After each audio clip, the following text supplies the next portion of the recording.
నమస్తే అందరికీ. ఐఎమ్ చంద్రశేఖర్, మహాజన రాష్ట్ర సమితి ఆంధ్రప్రదేశ్. పోలీస్ అధికారులను ఒక ఎస్ఐ దగ్గర నుండి చాలా వరకు రాయలసీమ ప్రాంతంలో కానీ కోస్తాంధ్రలో కానీ కొంతమంది ఇష్టానుసారంగా మాట్లాడడం, కొంతమంది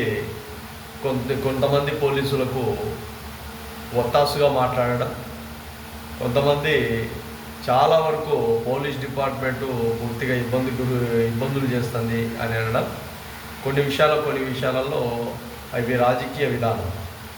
అయితే మనం స్వచ్ఛందంగా ఏం తెలియజేస్తున్నామంటే అధికారులందరికీ కూడా గౌరవనీయులు, ఎప్పుడైనా ఎక్కడైనా పోలీసు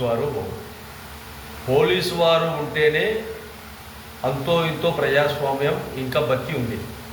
వాస్తవంగా ప్రజాస్వామ్యంలో ఏ విధంగా అయితే దొంగతనాలు, దోపిడీలు, రకరకాలుగా ఇబ్బందులు, మానభంగాలు, రకరకాలుగా సైబర్ నేరాలు ఇవన్నీ ఎన్నో జరుగుతున్నాయి.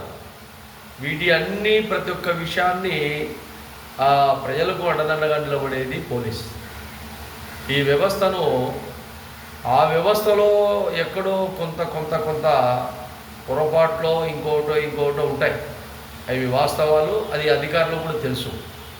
కానీ ఒక వ్యక్తి కోసం 10 మందిని ఇబ్బందులు గురి చేసే ప్రమాదంగా మాట్లాడడం కరెక్ట్ కాదని తెలియజేస్తున్నాం. అదేవిధంగా అధికారులు ఎక్కడైనా కానీ మీ స్వచ్ఛందం ఏంటంటే, మీ పదవి దాదాపు 60 సంవత్సరాలు.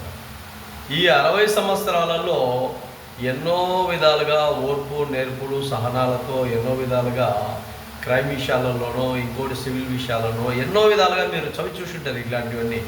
కానీ పోలీస్ అంటే ఒక లెజెండ్గా ఉండండి, పోలీస్ అంటే ఒక మార్పేరుగా ఉండండి. పోలీస్ అంటే ప్రజలకు వీళ్ళు ఉంటేనే ఈరోజు మనము గ్రామాల్లో కానీ, మండలాల్లో కానీ, పల్లెల్లో కానీ, పట్టణాల్లో కానీ బతుకుతున్నాము అన్న ఆలోచన చాలా వరకు మీ పైన అభిమానం ఉండేట్టుగా పోలీసు వారు కూడా ఉండాలని కూడా మనస్ఫూర్తిగా మహాజన రాష్ట్ర సమితి పోలీసు వారి అందరికీ కూడా తెలియజేస్తాం.